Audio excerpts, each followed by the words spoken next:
Hola, buenas tardes.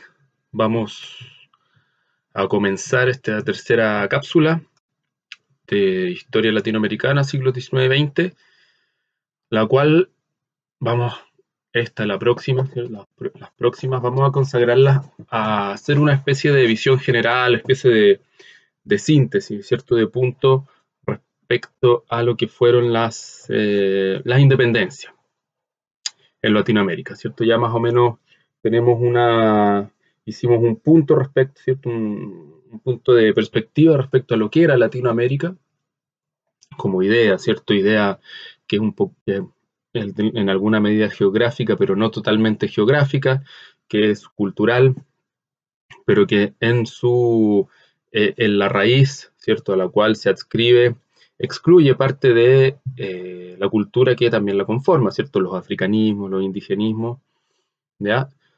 Y ahora vamos a entrar de lleno a analizar, bueno, ustedes en las lecturas que van a tener para la primera prueba, ¿cierto? De John Lynch, ahí van a poder comprender bien o tener una perspectiva de un especialista que dedicó años, ¿cierto?, a estudiar el proceso de independencia, ¿ya? Las guerras de independencia, pero sobre todo los procesos, ¿cierto? Que hace el puente entre lo que fue el siglo XVIII y por qué se produjo, ¿cierto? Terminó o remató el siglo XVIII con las guerras de independencia, con los procesos de independencia, ¿ya? Quisiera yo comenzar, ¿cierto? Señalando que hay un libro bien interesante que no que no está en absoluto centrado en lo que ocurre en Latinoamérica, ¿ya? Pero que de alguna manera nos señala que esto de las revoluciones de finales del XVIII y principios del XIX es un fenómeno mundial, es un fenómeno global, ya vale decir, ocurre más o menos con algunas similitudes, con algunas diferencias en distintos rincones del planeta, ¿ya? Este libro en particular, lógicamente, está centrado en Europa, ¿ya? Pero no necesariamente en ese perfil imperialista, colonialista que nosotros tenemos de Europa, ¿ya? Que va a ser ya, que va a explotarse, va a desarrollarse, ¿cierto? En el siglo XIX con las acciones en África y en Asia de Francia y de Inglaterra, ¿ya? Sino más bien como un fenómeno de economía, ¿cierto? Europea, ¿ya? De economía agrícola, ¿ya? Ese libro se llama La Era de las Revoluciones, del historiador británico Eric Hobsbawm, ¿ya? Eric Hobsbawm, ¿cierto? Tiene dentro de lo que considero yo sus obras más de mayor impacto, las más difundidas, ¿cierto? Tiene una saga de 4 libros, ¿cierto? La Era de las Revoluciones, la Era del Imperio, la Era del Capital y la Historia del siglo XX, ¿ya? Si no me equivoco, esos son los 4, si no se me escapa uno, ¿ya? Pero lo interesante de la época de las revoluciones, como les digo, está centrado en el acontecer agrario, o mejor dicho, la primera parte, ¿cierto?, se concentra en lo que es el panorama agrícola de Europa, ¿ya? Y ya después remata con lo que son las revoluciones de 1848, ¿cierto? Que son revoluciones ya más vinculadas con el cambio de la matriz industrial, ¿cierto? Pero en el caso de América Latina, ¿ya? Nunca pasó por acá la revolución industrial, ¿cierto?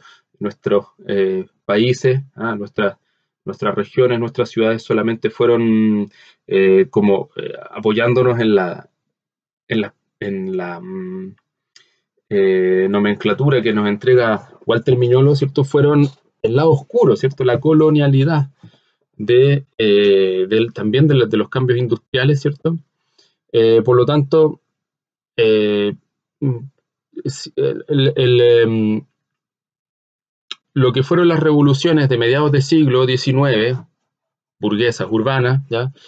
Se vinculan más que nada a la circulación de ideología, ¿ya? Y a las luchas políticas en los distintos países, ¿cierto? Sobre todo en los centros urbanos, ¿ya? Pero lo que dice Hobsbawm es que la Revolución Francesa, ¿cierto?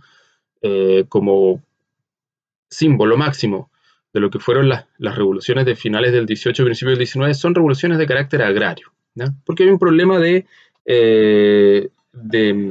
no necesariamente de propiedad, disculpe, no necesariamente un problema de propiedad de la tierra, sino un problema del tipo de explotación. Bueno, lógicamente tenemos en América, tenemos en el Caribe, ¿cierto? Y en Centroamérica tenemos que la gran mayoría de la explotación agrícola son monocultivos, ¿cierto? En los cuales la mano de obra principalmente son los esclavos africanos, ¿ya? Por lo tanto, ahí ya no, el problema es bien diverso, ¿cierto? No solamente es de propiedad de la tierra, sino también es un problema político en la medida en que aquel que trabaja ahí no es libre, ¿ya? Y además, bueno, las condiciones en las plantaciones tropicales, ¿ya? Sobre todo de caña, de cacao, de algodón, ¿ya? Son muy crueles, ¿cierto? Son muy duras, son muy rudas. Esto podría pensarse que es una afirmación de perogrullo, ¿cierto? La esclavitud de por sí, ¿cierto? Implica condiciones muy rudas, pero la verdad es que no es así, ¿cierto? Hay casos como en otras regiones, ¿cierto? O en otros momentos en el continente en que eh, la esclavitud implicaba, por, digamos, daba algunos resguardos, ¿cierto? Daba algunas garantías de seguridad, como la alimentación, ¿ya? Eso, todo amo, ¿cierto? Tenía que procurar alimentación, tenía que procurar vestimenta, ¿cierto? Y tenía que procurar salud espiritual a sus esclavos, ¿ya? Entonces, esos tres elementos. Además, si usted podía tener la suerte de contar con un amo que le brindara buenos tratos, ¿cierto? La crueldad no es transversal a los esclavos. Lo que sí es transversal y que está en la definición misma del concepto es que no pueden decidir por sí mismos, ¿ya? Porque son propiedad de alguien, no son libres, ¿ya? Eso como una fórmula de explotación agrícola, ¿ya? Pero también, bueno, y aquí en Europa y América empiezan a haber situaciones similares, ¿cierto? Hay mucho inquilinaje, ¿ya? De esclavos, ¿cierto? Pero también de hombres libres, ¿ya? Muchos hombres libres que no necesariamente son de origen africano, ¿cierto? Algunos son criollos, ¿ya? Explotan un pedazo de tierra, ¿ya? Y de forma eh, como modo de pago, ¿cierto? Le entregan una parte de las cosechas, una parte del producto al propietario de las tierras o le explotan un pedazo también de su tierra como pagándolo a través del, ¿cierto? Como, empleando como medio de pago el trabajo, ¿ya? Pero también hay pequeños propietarios, ¿cierto? Criollos que eh, se dedican, ¿cierto? A ellos mismos, ¿cierto? A tener a otros inquilinos para sí, ¿cierto? Lo que a su vez ser un pequeño propietario criollo también tiene hartas cargas, ¿cierto? Significa por lo pronto pagar todo tipo de impuestos, ¿ya? El diezmo a la iglesia, ¿cierto? Que eran permanentes, ¿cierto? Era la carga tributaria que se le pedía a los propietarios, ¿ya? Y que eso no variaba, ¿cierto? O quiero decir, no cejaba, ¿ah? Era constante, ¿cierto? No habían exenciones, ¿ah? No habían perdonazos en esa época, ¿ah? Bueno, y entonces podía ser también para qué sé yo, un criollo blanco eh, propietario, ¿ya? Complicado, ¿cierto? O su forma de vida, ¿cierto? Podía no ser tan distinta a la de los esclavos, ¿ya? Tenemos también el caso pero que aquí sí era bastante rudo, ¿cierto? El caso de toda la población andina que trabajaba tanto en la agricultura, pero en la minería también, sobre todo en la minería, que trabajaba por la vía de los turnos, ¿cierto? De la mita, ¿ya? Y también hay las condiciones, ellos supuestamente también eran súbditos de la corona, eran hombres libres, en teoría, ¿cierto? Eran hombres libres, pero estaban sujetos a este sistema de la mita, por lo tanto, esa libertad en la práctica no se veía, ¿cierto? Y también a su vez estaban sujetos a tributos, ¿ya? Y las condiciones eran condiciones trabajo, ¿cierto? También eran horribles, eran obviamente igual de crueles que las plantaciones del Caribe y de Centroamérica, ¿no? Entonces, esta forma, ¿cierto? Inestable o esta forma ruda, dura, ¿cierto? Del trabajo de la tierra y del trabajo en general, digamos, el trabajo de las minas, ¿ya? Salvo quizás aquí lo único que como trabajo, ¿cierto? Lo único que se escapa un poco pueden ser los artesanos, ¿ya? O todos los trabajadores domésticos, ya sea en las haciendas o ya sea en las ciudades de Hispanoamérica que tenían una situación, un trato laboral, ¿cierto? Un poco menos cruel, ¿cierto? Un poco menos duro, ¿ya?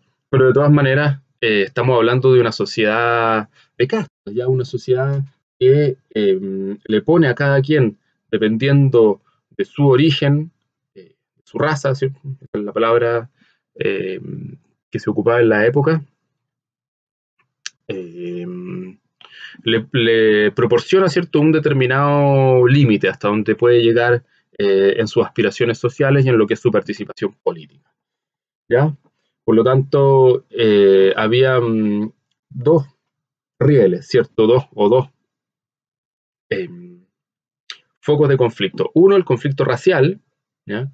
Y aquí los historiadores no logran, ¿cierto?, ponerse de acuerdo. Esto es un campo de perpetua disputa, ¿cierto? No, si la raza era mucho más importante que cualquier otro ítem, ¿cierto? Que cualquier otro vínculo que unía a la población, por lo tanto, podemos decir que los movimientos de revolución que se asocian en las independencias son, en su fondo, ¿cierto? O en su base, son raciales. Otros van a decir, no, en realidad fíjese que la raza no es lo más importante, aquí lo que importaban eran los intereses de clase, ¿ya? Los mercaderes, ¿ah? Que normalmente eran criollos, ¿ya? O todos los funcionarios burocráticos, ¿ya? Que normalmente eran españoles de Europa, ¿cierto? Los llamados peninsulares. Uh-huh. Qué sé yo, los esclavos, ¿ah? Los indígenas, todos tenían su propia agenda, ¿ya? Y todos tenían, ¿cierto?, como les digo, un nexo compartido cuyos eslabones eran la raza, ¿ya? Eso entonces son problemas, diría yo, que la historia, el estudio de la historia quizás nunca llegue a un consenso, ¿ya? Esto creo yo que no es medible de forma cuantitativa, ya solamente depende de la sensibilidad de cada quien, ya de cómo uno lea las fuentes de época, etcétera, ¿ya? Entendiéndolo como desde una perspectiva de historia política, ¿ya? Considerando que en el siglo XVIII, ¿cierto?, había conflictos, ¿ya? Conflictos que a veces desembocaron, ¿cierto?, en rebeliones, ¿ya? Eh, nosotros, ¿cierto?, podemos considerar que lo que fueron eh, las rebeliones mapuches en el Biobío en la década de 1720 y en la década de 1760 perfectamente, ¿cierto?, se acoplan a todo un ritmo, ¿cierto?, de conflicto que tienen un impacto local fuerte, ¿ya? Pero que no se ramifica o no se alinea, ¿cierto?, no se acopla desde la perspectiva continental, ¿ya? Pero, y aquí voy a volver a Walter Miñolo, no sé si les leí anteriormente esta cita, si no se las leí, permítanme leérselas de nuevo, porque me parece que tanto para bien o para mal, digamos, para aceptarla o para criticarla, vale la pena que le demos una pasada, ¿cierto? Entonces, cito a Miñolo. La primera ola de decolonización del continente americano fue una respuesta al colonialismo como ideología y práctica y a la lógica subyacente de la colonialidad. Todas las revoluciones de esa primera ola se incluyen dentro del paradigma de la coexistencia más que en el de lo novedoso. La independencia estadounidense, declarada en 1776, las rebeliones encabezadas por Tomás Katari y Tupac Amaru en lo que hoy es territorio boliviano en 1780 y 1781, la Revolución Haitiana de 1804 y la primera tanda de declaraciones de independencia producidas entre 1810 y 1830 fueron todas reacciones contra el colonialismo, en tanto ideología imperial proyectada en las colonias. La decolonización de esa época, al igual que durante su segunda ola, después de la Segunda Guerra Mundial, fue de orden político y en un sentido no tan evidente, económico, pero no epistémica. Reflexionemos entonces un segundo respecto a lo que nos señala Walter Miñolo, ¿cierto? Bueno, me parece que efectivamente, ¿cierto? Cuando habla de un rechazo al colonialismo como una ideología, ¿ya? Pienso yo que aquí está haciendo alusión a que existen injusticias que son políticas, existen injusticias que son económicas, ¿ya? De diversa naturaleza y que cada cual tiene dentro de lo que sería su agenda y la de su grupo, ya grupo racial o grupo económico, grupo social, gremio, lo que sea, ¿ya? Entonces, esas pequeñas, ¿cómo decirlo?, injusticias propias del colonialismo o esas pequeñas frustraciones que cada cual tiene, ¿cierto? Se, se, o llegan a se colman, ¿cierto? Llegan a un momento en el cual ya no dan más y explotan, ¿cierto? Y estas explosiones, ¿cierto?, pueden ser de naturaleza política económica, como la de Estados Unidos, ¿ya? Donde aparece, ¿cierto?, lógicamente la idea de libertad entendida como libertad para tomar, no libertad de los individuos, ¿ya? Allá son digamos, la gran mayoría no son hombres libres, ¿ah? Sobre todo la parte del sur, ¿ya? No, sino más bien la libertad de emprender las actividades económicas y las empresas económicas que sean necesarias y también igualmente la libertad de dotarse a sí mismo del régimen político que mejor le acomode, ¿cierto? Luego están las rebeliones indígenas, ¿cierto? La de Tupac Amaru y la de Tupac Katari. Ya en un ratito más vamos a referirnos a ella un poco más en detalle, porque efectivamente también, es cierto lo que dice Miñolo, ¿ya? Pero y es cierto que el eco principal está en las masas indígenas del Perú, ¿cierto? De Bolivia, ¿ya? De toda la zona del altiplano, Jujuy, ¿ya?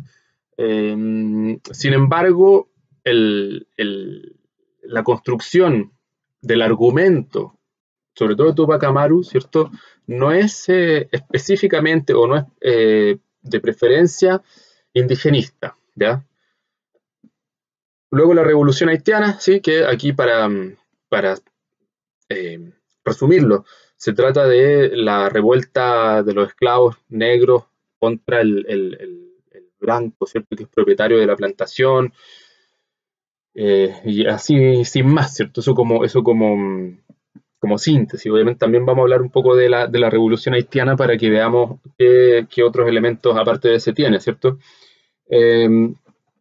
Y lo que termina señalando Miñolo, que me parece a mí que es bien importante y que por eso sigue siendo tan vigente la discusión y la reflexión respecto a estos temas aún hoy en el siglo XXI, es que finalmente si ahí lo que se logró fue liberación política, ¿ya? Hablemos en general, ya sabemos que la liberación política privilegió a algunos, ¿cierto? O le cayó desde el primer momento a algunos pocos, después se fue ampliando, ¿cierto?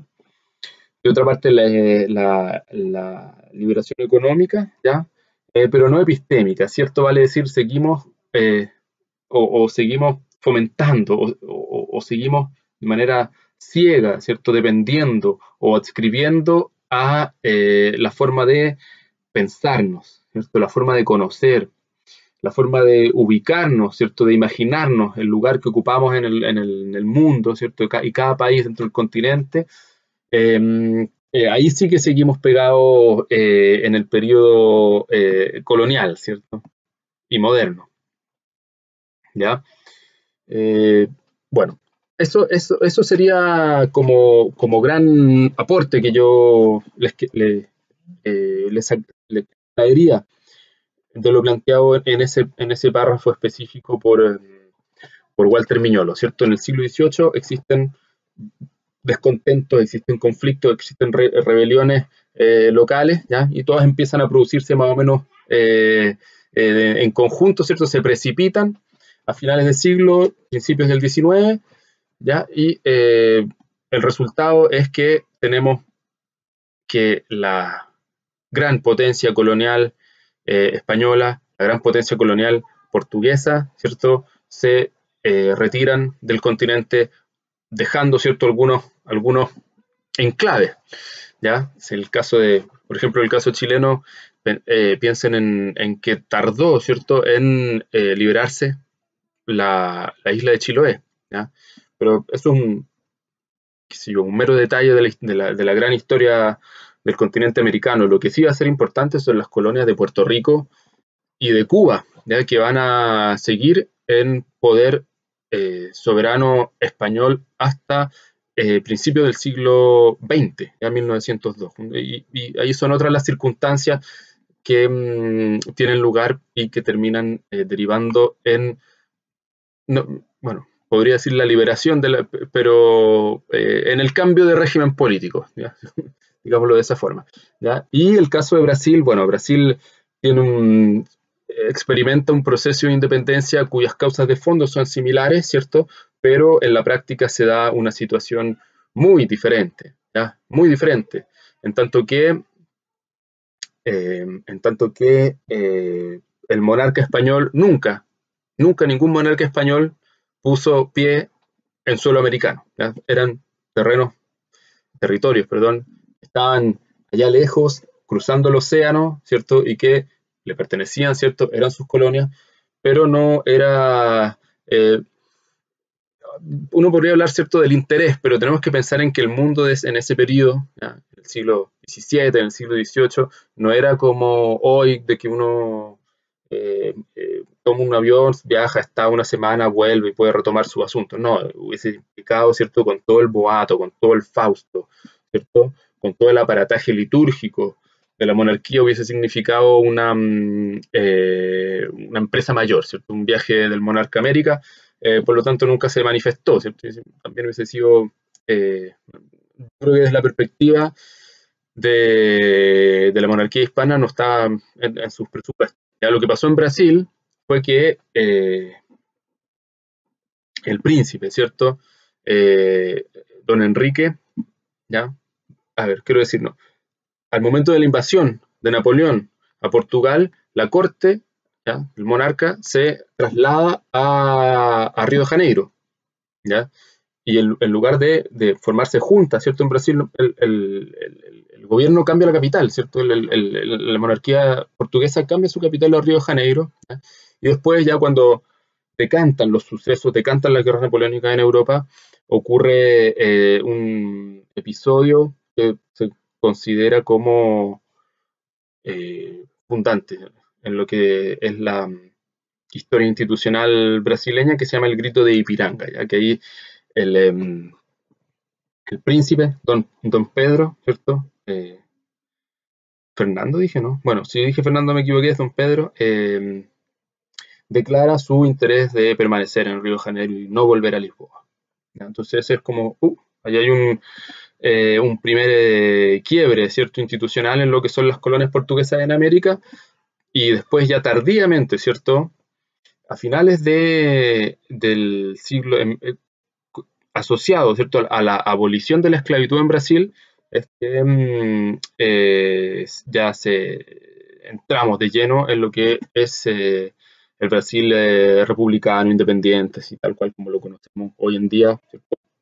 Bueno, obviamente en el siglo XX pasan muchas cosas, pero institucionalmente más o menos eh, sigue esa línea. ¿Ya? Voy a dejar hasta aquí esta cápsula para grabar otra, para que para darle más continuidad, ¿cierto?